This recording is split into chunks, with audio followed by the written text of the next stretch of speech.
Hi dear student, welcome to my YouTube channel biology by KD sir.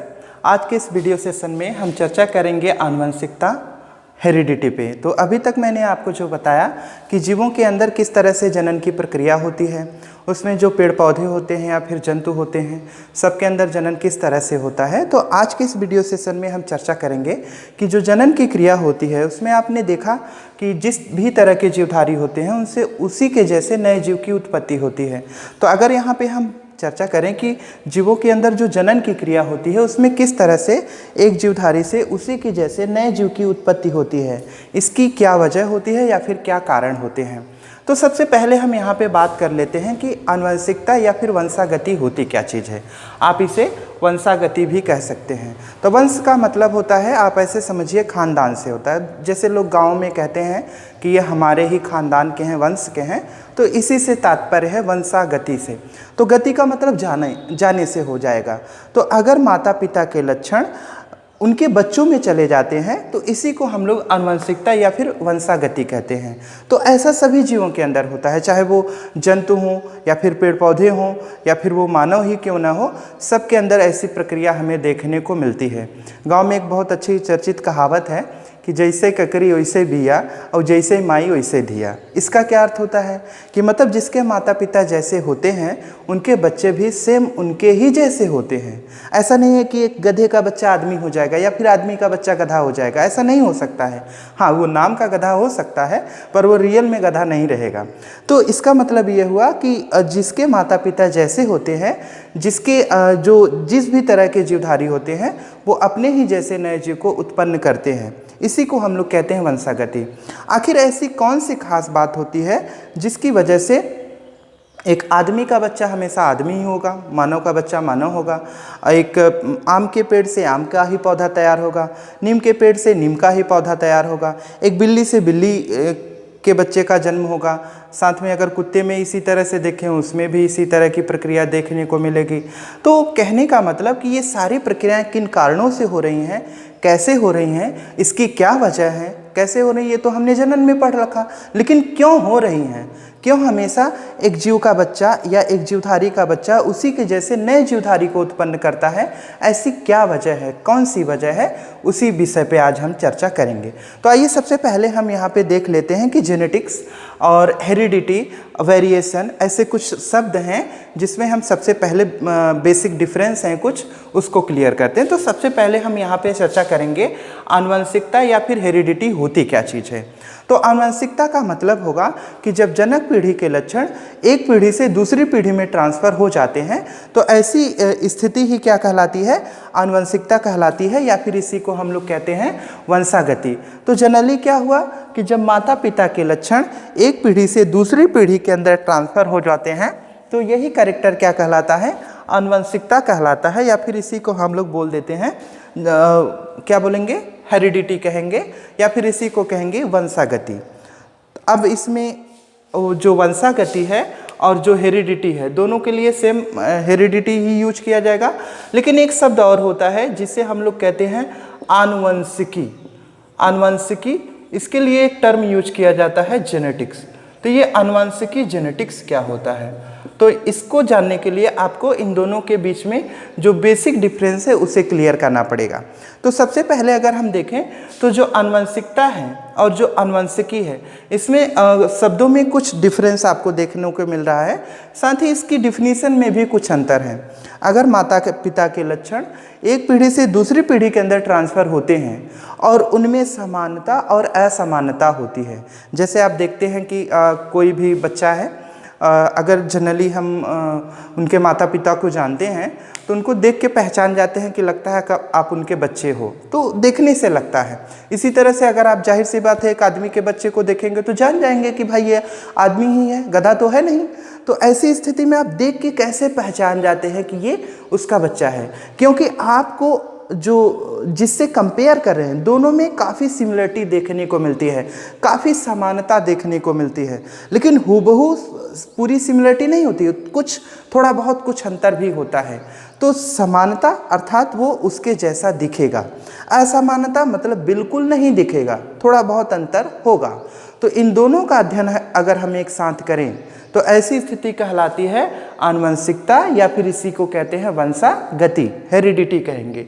तो जब माता पिता के लक्षण एक पीढ़ी से दूसरी पीढ़ी में जाते हैं तो उनमें कुछ समानता देखने को मिलती है, साथ ही कुछ असमानता देखने को मिलती है। इन दोनों स्थितियों को मिला के हम लोग क्या बोलते हैं, आनुवंशिकता कहते हैं, या फिर इसी को वंशागति कहते हैं। परंतु अगर आप देखें तो जो जनक होते हैं उनके लक्षण जब उनके डॉटर जनरेशन के अंदर, उनके बच्चों के अंदर ट्रांसफ़र होते हैं तो उनमें समानता असमानता के साथ साथ कुछ अंतर भी देखने को मिल सकता है। वही जो अंतर होगा, अब वो अंतर क्या हो सकता है, जैसे अगर हम बात करें तो एक किसान जो होता है वो अपने जीवन पर्यंत अगर वो किसानी करता है, खेती करता है और उसमें ऐसे कोई लक्षण नहीं थे, ऐसा उसका मानसिक या शारीरिक विकास नहीं हुआ कि वो कोई डॉक्टर, इंजीनियर या फिर कोई अच्छा अधिकारी या फिर कोई अच्छा विद्वान व्यक्ति बन सके। उसने अपने पूरे जीवन भर वो एक तरह से खेती करने का काम किया और उसके अंदर पढ़ने लिखने जैसा कोई भी लक्षण नहीं था। लेकिन ज़रूरी नहीं कि उसके बच्चे भी वही काम करें। वो हो सकता है वो डॉक्टर बने, इंजीनियर बने, या फिर कोई नेता बने, या फिर कोई अधिकारी बने। मतलब ऐसा लक्षण उसके अंदर आएगा भविष्य में जो उनके माता पिता के अंदर बिल्कुल भी था ही नहीं। तो ऐसे लक्षण जो उनके माता पिता में या फिर उनकी जनक पीढ़ी के अंदर नहीं थे पर बच्चे के अंदर देखने को मिलते हैं, ऐसे लक्षण को हम लोग क्या कहते हैं, विभिन्नता, या फिर इसी को हम लोग कहेंगे भिन्नता। मतलब ऐसे कैरेक्टर जो माता पिता के अंदर बिल्कुल नहीं थे, ऐसे लक्षणों को कहा जाएगा विभिन्नता। इसी को इंग्लिश में बोलते हैं वेरिएशन। तो ऐसे लक्षण जो माता पिता के अंदर बिल्कुल नहीं थे पर उनकी नई पीढ़ियों में देखने को मिलते हैं, उनके बच्चों में देखने को मिलते हैं, ऐसे लक्षणों को कहते हैं भिन्न लक्षण या विभिन्न लक्षण, या इसी को कहते हैं विभिन्नता, वेरिएशन। अब यहाँ पे आप ध्यान दीजिए, अगर हम जो माता पिता के विशेषक हैं, मतलब जो जनक पीढ़ी के विशेषक हैं, उनके जो आनुवंशिक लक्षण हैं, जब एक पीढ़ी से दूसरी पीढ़ी में ट्रांसफ़र हो रहे होते हैं तो उनमें हमें क्या क्या देखने को मिलेगी, समानता प्लस क्या मिलेगा, असमानता। तो ये दोनों अगर एक साथ देखने को मिलते हैं तो ऐसी स्थिति में इसे हम लोग क्या बोलते हैं, जब माता पिता के लक्षण एक पीढ़ी से दूसरी पीढ़ी के अंदर ट्रांसफ़र होंगे तो उनमें समानता और असमानता केवल दिखे तो ऐसी स्थिति को हम लोग कहेंगे वंशागति। क्या बोलेंगे, वंशागति, या फिर इसी को हम लोग क्या बोलेंगे, आनुवंशिकता कहेंगे। क्या बोल देंगे भाई, आनुवंशिकता बोलेंगे। ओके। लेकिन अगर स्थिति कुछ अलग हो, समानता दिखे, ठीक है, प्लस असमानता तो रहेगी ही, साथ में भिन्नता भी देखने को मिले या विभिन्नता देखने को मिले, तो इन तीनों स्थिति को अगर एक साथ हम कंसीडर करेंगे तब इसे हम लोग क्या बोलेंगे, आनुवंशिकी। तो आनुवंशिकी अर्थात इसको क्या बोलेंगे, जेनेटिक्स। ठीक है। जब समानता, असमानता और भिन्नता ये तीनों लक्षण एक साथ अगली पीढ़ी में ट्रांसफ़र होते हैं तो ऐसी स्थिति को हम लोग कहते हैं आनुवंशिकी, अर्थात उसे हम लोग कहेंगे जेनेटिक्स। अब तो सॉरी, अब ऐसा तो है नहीं कि जब माता पिता के लक्षण एक पीढ़ी से दूसरी पीढ़ी के अंदर ट्रांसफ़र होंगे तो पहले से मम्मी पापा से कैरेक्टर ट्रांसफ़र हो जाएंगे बच्चे में कि चलो भाई ये बच्चा अब डॉक्टर बनेगा, अगला वाला इंजीनियर बनेगा, ऐसा कुछ नहीं है। हाँ, उसके अंदर नए लक्षण देखने को मिलेंगे, भिन्न लक्षण देखने को मिलेंगे, नए कैरेक्टर डेवलप होंगे, जिसे हम लोग विभिन्नता या फिर वेरिएशन बोल रहे थे। ठीक है। तो आप दोनों में बेसिक डिफरेंस क्या है, आप एक लाइन में समझिए कि माता पिता के लक्षणों का एक पीढ़ी से दूसरी पीढ़ी में स्थानांतरण ही क्या कहलाता है, वंशागति या फिर आनुवंशिकता कहलाता है। और आनुवंशिकी किसे बोलेंगे, जब माता पिता के लक्षण एक पीढ़ी से दूसरी पीढ़ी में ट्रांसफ़र हो रहे हों तो उनमें अगर समानता असमानता के साथ साथ भिन्नता भी देखने को मिले तो ऐसी स्थिति को हम लोग क्या कहते हैं, आनुवंशिकी कहेंगे। ओके। अब ये तो हो गया इसकी डिफिनीशन। अब विभिन्नता जो होती है वो कैसे होती है, किन कारणों से उत्पन्न होती है, आइए अब हम उस पर चर्चा करते हैं। तो विभिन्नताएं हमारे शरीर में या फिर खास रूप से मानव के जीवन में दो तरह से उत्पन्न होती हैं। एक विभिन्नता होती है जिसे हम लोग कहते हैं कायिक भिन्नता या विभिन्नता, जिसे इंग्लिश में बोलेंगे सोमैटिक वेरिएशन। जबकि दूसरी जो होती है उसे हम लोग कहते हैं जननिक विभिन्नता, उसे हम लोग कहेंगे एक तरह से रिप्रोडक्टिव वेरिएशन या फिर जर्म सेल वेरिएशन के थ्रू होगा। तो जो कायिक विभिन्नता होती है वो क्या होती है? तो कायिक विभिन्नता सबसे पहले इसकी बात करते हैं, तो इसे हम लोग कहेंगे क्या? Somatic variation. Somatic variation. अब ये सोमैटिक वेरिएशन क्या होता है? जैसे मानव के शरीर में मनुष्य क्या है? एक तरह से बहुकोशिकीय प्राणी है। इसका शरीर बहुत सारी कोशिकाओं से मिलकर बना है। तो अब बहुकोशिकीय प्राणी है, आपने 9th स्टैंडर्ड में पढ़ रखा होगा, एक कोशिकीय प्राणी और बहुकोशिकीय प्राणी। तो मनुष्य क्या है? बहुकोशिकीय प्राणी है। इसके शरीर के अंदर ढेर सारी कोशिकाएं पाई जाती हैं। इन सभी कोशिकाओं में वो दो तरह की कोशिकाएं होती हैं। एक कोशिका होती है जिसे हम लोग कहते हैं कायिक कोशिका, और दूसरी एक कोशिका होती है जिसे हम लोग कहते हैं जननिक कोशिका। तो कायिक कोशिका या फिर इसी को हम लोग कहते हैं दैहिक कोशिका। क्या बोलेंगे? दैहिक कोशिका। और जो जननिक कोशिका होगी ये ऑलरेडी क्या होगी? ये जनन में सहायता करेगी, अर्थात ये जो नए संतानें होती हैं उनके जन्म में सहायता करने का काम करती हैं।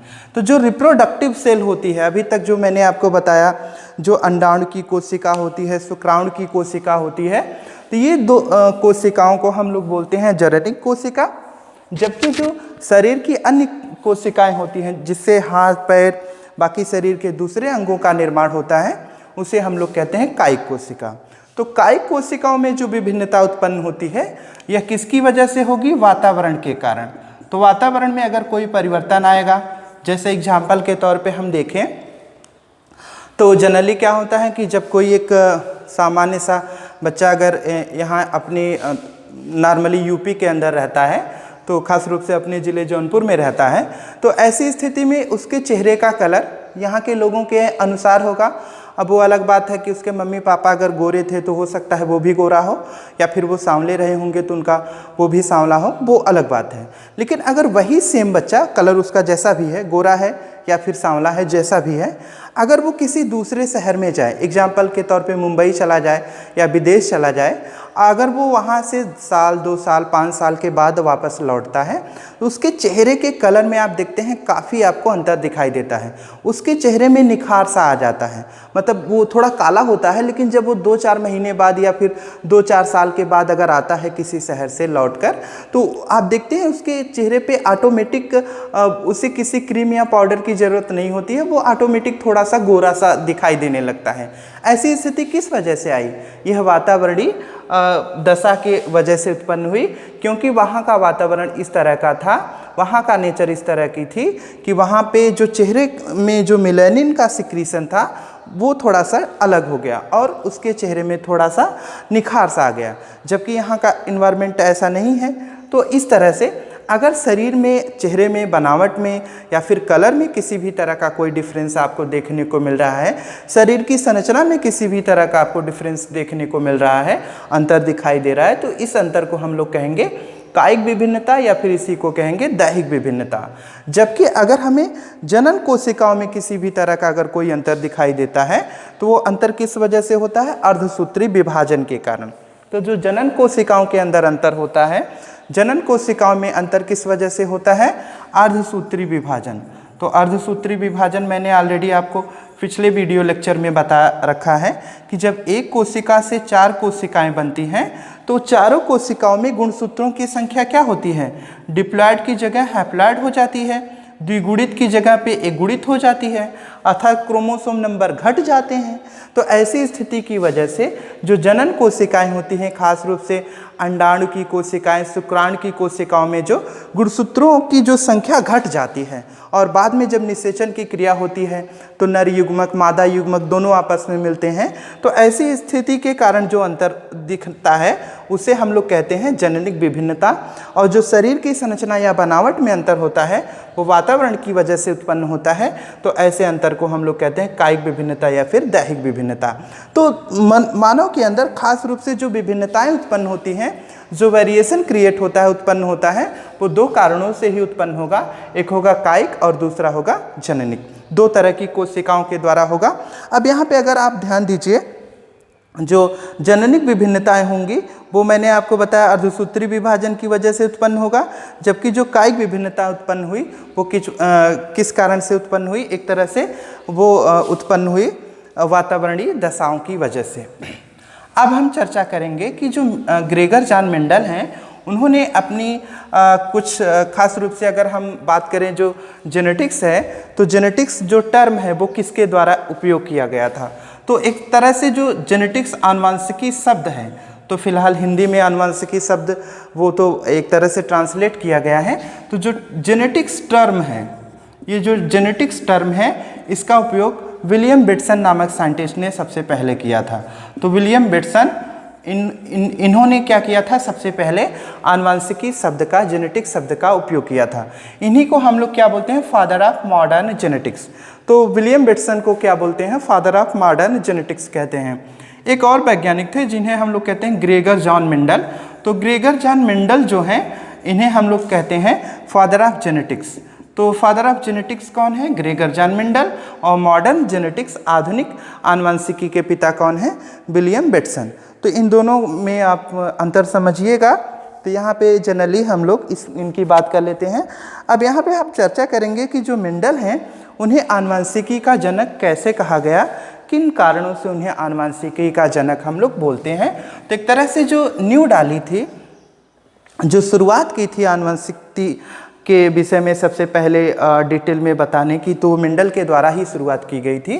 तो यहाँ पे हम मेंडल के विषय में थोड़ा सा जान लेते हैं कि इन्हें क्यों फादर ऑफ जेनेटिक्स कहा जाता है।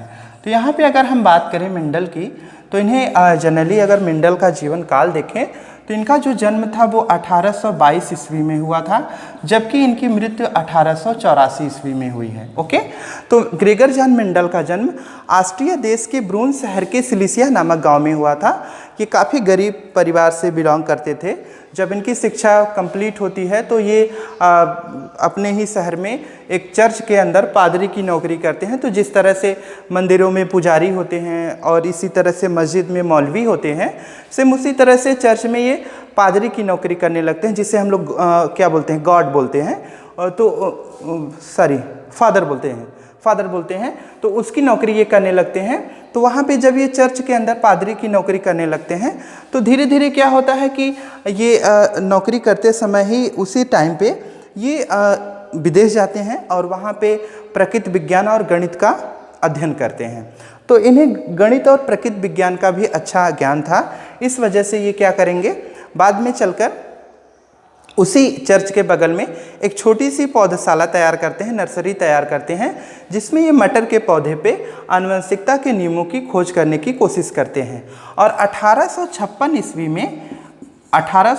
ईस्वी में मेंडल साहब ने ये बताया कि किस तरह से जो माता पिता के लक्षण होते हैं या फिर जो पेरेंटल कैरेक्टर होते हैं वो कैसे डाटा जनरेशन के अंदर ट्रांसफ़र होते हैं। फिर ये उसे अगले वर्ष बताने का वादा करते हैं, और उसी के अनुसार ये 1866 ईस्वी में आनुवंशिकता के नियमों को प्रकाशित करते हैं। तो एक जनरली ये पत्रिका के अंदर ये आनुवंशिकता के नियमों का प्रकाशन करते हैं। ओके, बाद में क्या होता है कि 1866 ईस्वी में उसी टाइम पे लैमार्कवाद और डार्विनवाद का जो सिद्धांत था वो काफ़ी चर्चा में था।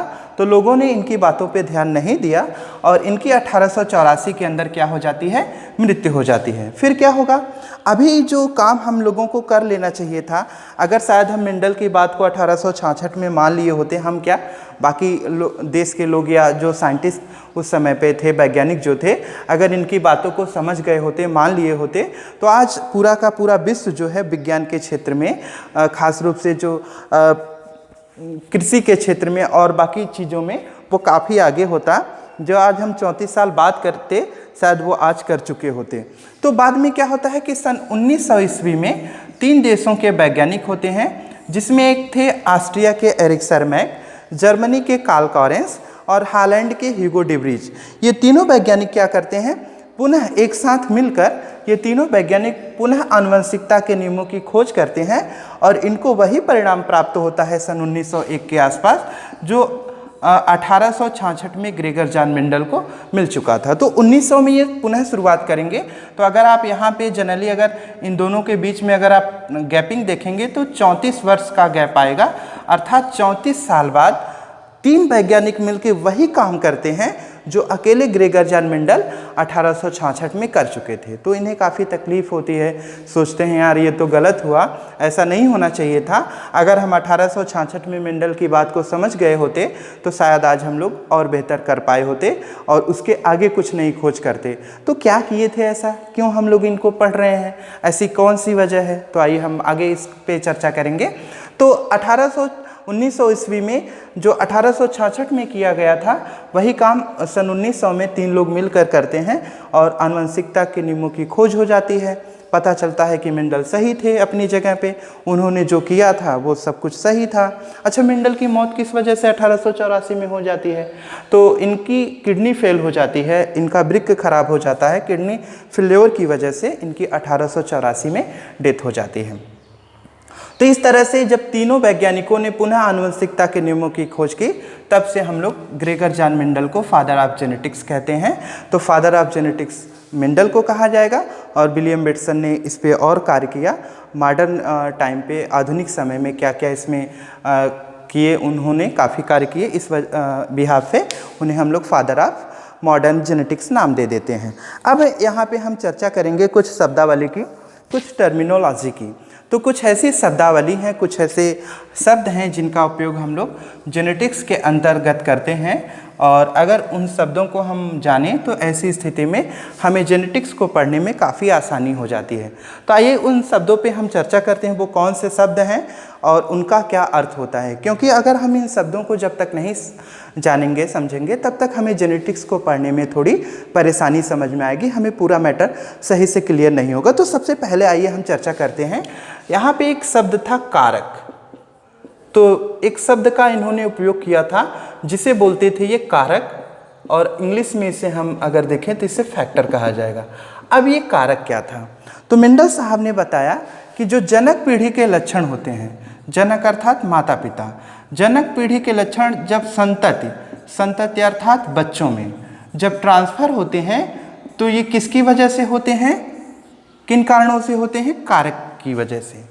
अब ये कारक क्या है, फैक्टर क्या है? इन्होंने कहा कि जो माता पिता के लक्षण होंगे जब एक पीढ़ी से दूसरी पीढ़ी के अंदर ट्रांसफ़र होंगे तो वो उसकी जो मेन वजह होगी, उसका जो मेन कारण होगा वो क्या होगा? फैक्टर। अब इन्होंने केवल फैक्टर शब्द का उपयोग किया था। अब इसी फैक्टर को वर्तमान समय में हम लोग बोलते हैं जीन। तो जीन क्या होता है भाई? जीन एक तरह से डीएनए का छोटा सा सेगमेंट होता है।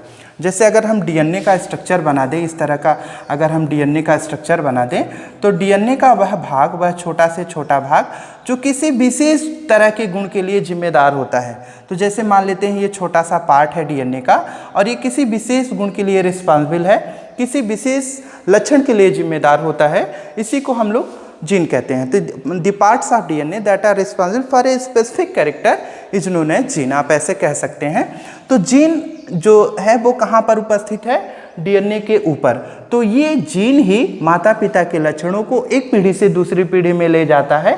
यह बात अब हमें जाकर पता चली है, लेकिन मेंडल ने उसी टाइम पे जीन की खोज जब नहीं हुई थी तभी ये बात बता दी थी कि जो माता पिता के या फिर जनक पीढ़ी के जो लक्षण एक पीढ़ी से दूसरी पीढ़ी के अंदर ट्रांसफर होते हैं वो किन कारणों से जाते हैं? कारक की वजह से, फैक्टर की वजह से।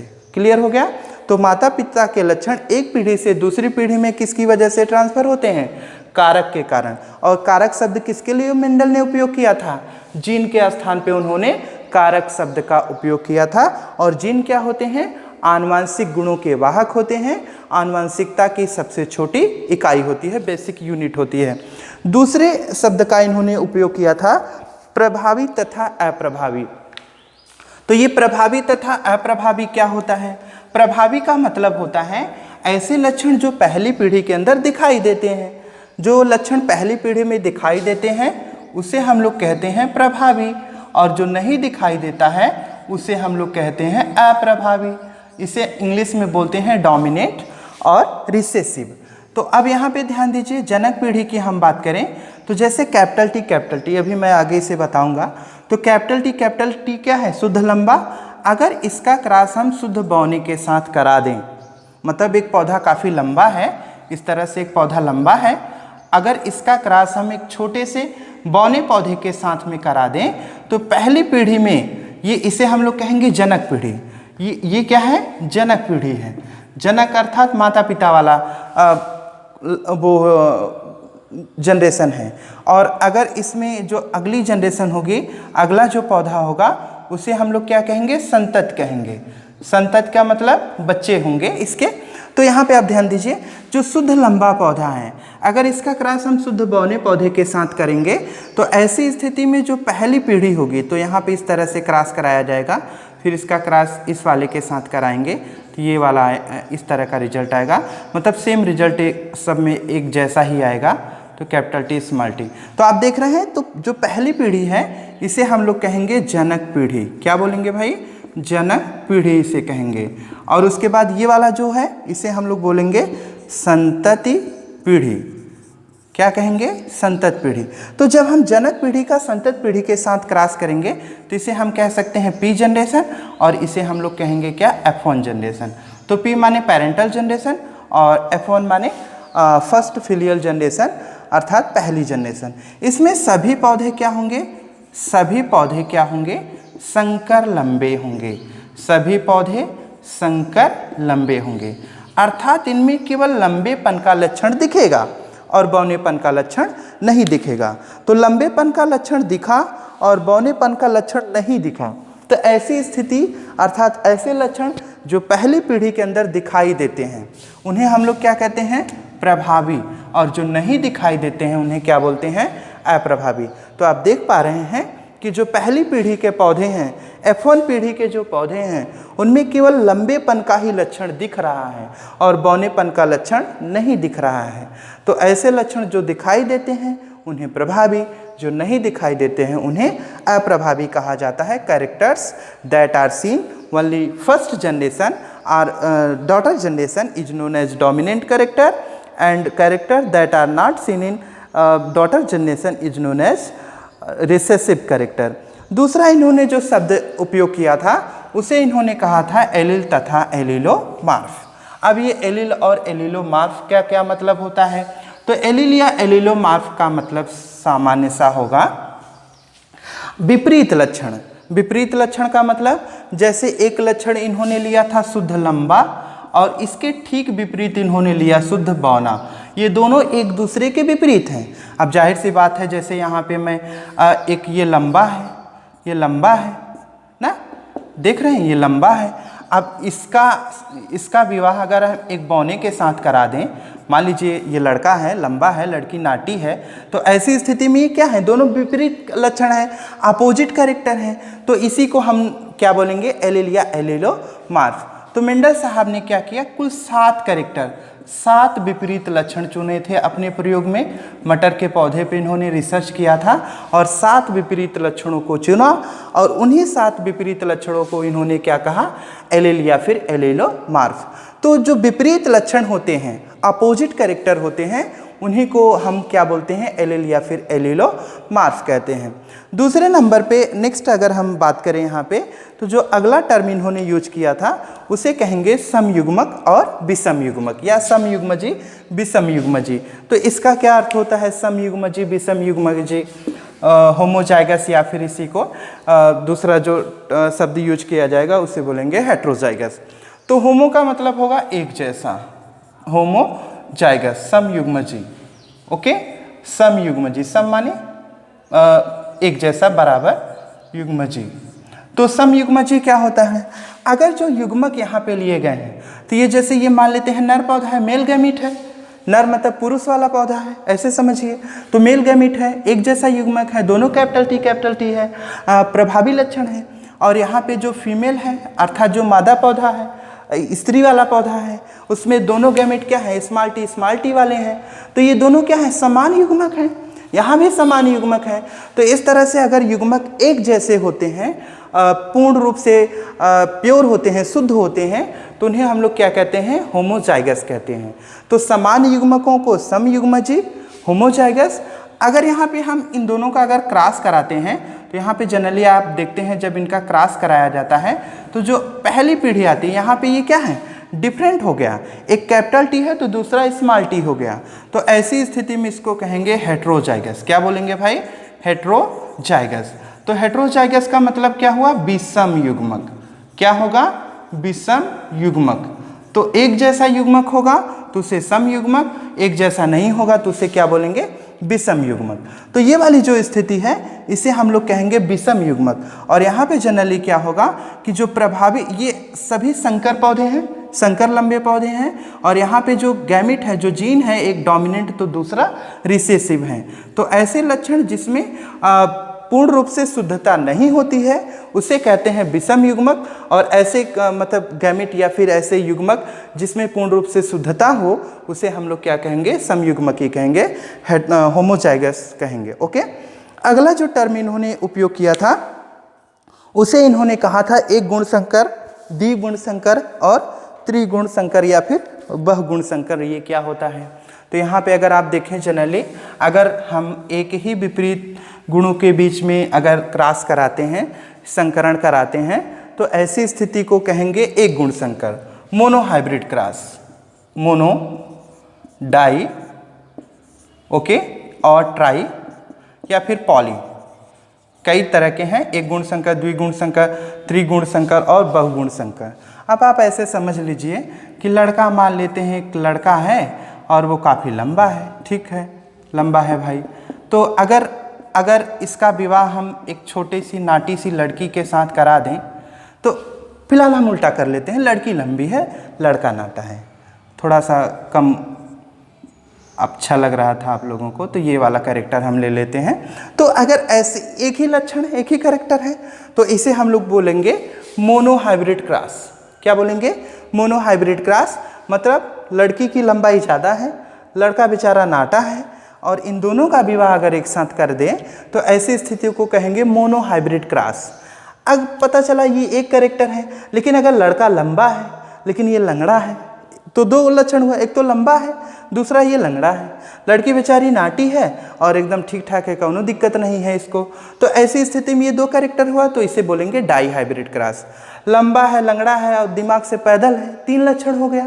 अब इसका क्रॉस हम ऐसे लड़की के साथ, ऐसा इसका विवाह ऐसी लड़की के साथ करें जिसमें ये तीनों कैरेक्टर नहीं है, तीनों ठीक ठाक कैरेक्टर है, तो हो गया ट्राई हाइब्रिड क्रॉस। पता चला लंबा है, लंगड़ा है, नाटा है, दिमाग से पैदल है और कुल मिला के काला है, और इसमें ये सारे लक्षण अच्छे वाले हैं, तो इसे बोलेंगे पॉली हाइब्रिड क्रॉस। तो जब एक ही विपरीत गुणों के बीच में क्रॉस कराया जाएगा तो उसे बोलेंगे मोनो हाइब्रिड क्रॉस। दो विपरीत गुणों के बीच में क्रॉस करेंगे तो बोलेंगे डाई हाइब्रिड क्रॉस। तीन विपरीत गुणों के बीच में क्रॉस करेंगे तो उसे बोलेंगे ट्राई हाइब्रिड क्रॉस। और तीन से अधिक के बीच में क्रॉस कराएंगे तो उसे कहा जाएगा पॉली हाइब्रिड क्रॉस। तो मेंडल साहब ने क्या किया था, 7 विपरीत लक्षणों को चुना था। तो 7 विपरीत लक्षणों में से अगर जैसे शुद्ध लंबे और शुद्ध बौने पौधे के बीच में क्रॉस कराया तो उसे कहा मोनो हाइब्रिड क्रॉस। पता चला शुद्ध लंबा था और शुद्ध बौना पौधा था, एक लक्षण हुआ। उसके साथ साथ उसके जो बीज थे वो गोल और झुर्रीदार थे, तो इसको भी अगर साथ में लिया तो डाई हाइब्रिड हुआ। और साथ में अगर फूल का जो कलर ले लिया तो बैगनी और सफ़ेद था, हो गया ट्राई हाइब्रिड क्रॉस। उसके साथ अगर पता चला जो पॉड है, जो मतलब कि उसका पॉड है, उसका शेप लिया, उसको भी साथ में इंक्लूड कर लिया तो ये हो गया पॉली हाइब्रिड क्रॉस। तो इस तरह से ये सारे टर्म यूज किए जाते हैं। तो इस तरह से हम देखेंगे यही सारे शब्द उपयोग किए गए हैं। अब इसके बाद हम देखेंगे जो टेस्ट क्रॉस होता है और बैक क्रॉस क्या होता है, जिसे हम लोग कहते हैं पूर्वज संकर संकरण और परीक्षण संकर संकरण। तो टेस्ट क्रॉस और बैक क्रॉस का क्या अर्थ होता है, तो आप ऐसे समझिए कि शुद्ध लंबा और शुद्ध बौना, अगर इन दोनों पौधों का क्रॉस हम कराते हैं तो पहली पीढ़ी में सभी पौधे क्या प्राप्त होते हैं, संकर लंबे प्राप्त होते हैं। अगर ये कौन सी जनरेशन है, पेरेंटल जनरेशन, और ये कौन सी जनरेशन है, F1 जनरेशन, पहली पीढ़ी, ठीक है। अगर हम इसका क्रॉस जनक पीढ़ी के साथ पुनः करवा दें तो ऐसी स्थिति में इसे कहा जाएगा बैक क्रॉस। क्या बोलेंगे, बैक क्रॉस, पूर्वज संकर संकरण। लेकिन यहाँ पे अगर संकर लंबा पौधा हो और इसका क्रॉस अगर हम इसके साथ कराते हैं तो ये स्थिति कही जाती है, इसे हम लोग कहते हैं, क्या बोलेंगे, इसे बैक क्रॉस कहेंगे। ऐसी स्थिति में इसे भी बैक क्रॉस कहेंगे। तो ये दोनों कंडीशन बैक क्रॉस कही जाएगी। लेकिन जब संकर लंबे पौधे का क्रॉस शुद्ध बौने पौधे से कराते हैं तो यही स्थिति क्या कही जाती है, टेस्ट क्रॉस। तो केवल एक कंडीशन बनेगी टेस्ट क्रॉस की, जिसमें संकर लंबा पौधा होगा और इसका क्रॉस हम किससे कराएंगे, शुद्ध बौने पौधे से कराएंगे। तो ऐसी स्थिति क्या कही जाती है, इसे बोलते हैं टेस्ट क्रॉस, परीक्षण संकर संकरण। इसी को हम लोग आउट क्रॉस भी कहते हैं। तो इसी को हम लोग क्या कहते हैं, आउट क्रॉस। तो एक तरीका ये है कि आप ऐसे समझिए, और दूसरा तरीका है कि बैक क्रॉस दोनों को कहेंगे, दोनों स्थिति में बैक क्रॉस कहेंगे। इसे हम आउट क्रॉस कहेंगे और इसे हम लोग टेस्ट क्रॉस कहेंगे। नहीं समझ में आया, फिर से देख लेते हैं। यहाँ पे आप ध्यान दीजिए, जैसे शुद्ध लंबा पौधा है, ठीक है, शुद्ध लंबा और शुद्ध बौना पौधा है, तो इसका क्रॉस जब हम कराते हैं तो संकर लंबा पौधा आता है। अब इसका क्रॉस अगर शुद्ध लंबे से कराएं, ये वाली स्थिति हो, तो ऐसी स्थिति में कराएंगे तो क्या रिजल्ट आएगा, यहाँ पे कैपिटल टी आएगा, यहाँ पे कराएंगे कैपिटल टी आएगा, इसका कराएंगे कैपिटल T स्मॉल टी आएगा, इसका क्रॉस कराएंगे कैपिटल T स्मॉल टी आएगा। ओके, तो कैपिटल T स्मॉल टी देख रहे हैं कि नहीं। तो दो पौधे क्या हैं, संकर हैं, और दो पौधे क्या हैं, शुद्ध हैं। मतलब जो रेशियो आएगा 1:1 का आएगा, 1:1 का जो रेशियो आएगा ये किसका आएगा, ये आएगा बैक क्रॉस का। ये किसका रेशियो है, बैक क्रॉस। इसे हम लोग बोलेंगे बैक क्रॉस, या फिर इसी को हम लोग कहेंगे आउट क्रॉस। क्या बोलेंगे, आउट क्रॉस, मतलब पूर्वज संकर संकरण। और अगर यहाँ पे ऐसा करें हम संकर लंबे पौधे का क्रॉस शुद्ध बौने से करा दें, तब देखते हैं क्या होता है। तो ऐसी स्थिति में आप क्रॉस करा के चेक कर लीजिए, कैपिटल T स्मॉल टी आएगा और इसका क्रॉस कराएंगे कैपिटल T स्मॉल टी आएगा, इसका क्रॉस कराएंगे स्मॉल टी आएगा, और इसका क्रॉस कराएंगे स्मॉल टी आएगा। मतलब अगर रेशियो की बात करें तो यहाँ पे भी देखेंगे दो पौधे संकर लंबे होंगे, दो पौधे क्या होंगे, शुद्ध बौने होंगे, रेशियो 1:1 का ही आएगा, ठीक है। लेकिन ये स्थिति क्या कही जाएगी, इसे कहेंगे टेस्ट क्रॉस। इसे क्या कहेंगे, टेस्ट क्रॉस। तो परीक्षण, इसे कहेंगे परीक्षण संकरण, ये वाली कंडीशन कही जाएगी, और इसे हम लोग कहेंगे पूर्वज संकरण। ओके, अब क्लियर हो गया।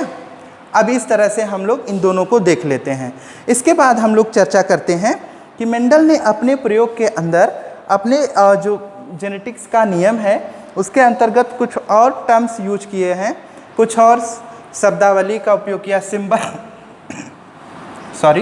कुछ सिंबल्स का उपयोग किया है। वो सिंबल क्या हैं और उनका क्या अर्थ होता है उसे भी देख लेते हैं। तो इसे हम लोग बोलते हैं सिंबोलाइजेशन। क्या बोलेंगे,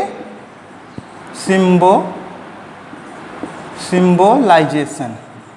तो आइए सिंबोलाइजेशन पे चर्चा करते हैं, संकेताक्षरों की चर्चा करते हैं। इसे क्या बोलते हैं, संकेताक्षर। तो संकेत मतलब कुछ संकेतों का उपयोग किया। अब बायोलॉजी वाले तो बेचारे पहले से परेशान हैं कि जो साइंटिस्ट हैं कि भाई बायोलॉजी है, थियरी है, ठीक है। अब उसमें पता चला इनको फिजिक्स, मेंडल साहब को फिजिक्स और मैथ भी आ रहा था, अब इसमें फिजिक्स और मैथ लगा दिए तो कहाँ से समझ में आएगा, दिक्कत हो गई। तो इसी को लोग समझ नहीं पाए, इस वजह से मेंडल के नियमों को नहीं माना गया था। तो इन्होंने क्या संकेत उपयोग किए थे उनको भी देख लेते हैं। जैसे इन्होंने लंबे के लिए, जो लंबा कैरेक्टर था उसके लिए कैपिटल T का उपयोग किया। तो इसका मतलब अगर आप जेनेटिक्स पढ़ रहे हैं और आपको कहीं कैपिटल T दिख जाए तो उसे आप क्या समझेंगे, लंबा, और स्मॉल t दिख जाए तो उसे क्या समझेंगे, बौना। अब इसे अंग्रेजी का T तो समझेंगे ही, लेकिन साथ में इसे लंबा और बौना भी समझेंगे। इसी तरह से अगर पीला हमें इनको पीला जो था कलर, उसके लिए इन्होंने कैपिटल Y का उपयोग किया, और हरे के लिए इन्होंने स्मॉल y का किया। तो ये बौने के लिए है, इधर वाला बौने के लिए है और ये हरे के लिए है। ओके, तो देख रहे हैं कि नहीं, यहाँ पे जो गोल है, अगर कोई चीज़ गोल है तो उसके लिए कैपिटल R का उपयोग किया, और अगर कोई चीज़ झुर्रीदार है, पिचका हुआ है, तो इस तरह से उसके लिए उन्होंने किसका उपयोग किया, स्मॉल आर का उपयोग किया, झुर्रीदार अर्थात रिंकल्ड। तो ऐसे आप समझिए कि जैसे बीज एक गोल है और दूसरा क्या है, इस तरह से झुर्रीदार है, तो दोनों के लिए इन्होंने अलग अलग सिंबल्स का उपयोग किया। इस तरह से मेंडल ने ये कुछ सिंबल अपने एक्सपेरिमेंट के अंदर देखे।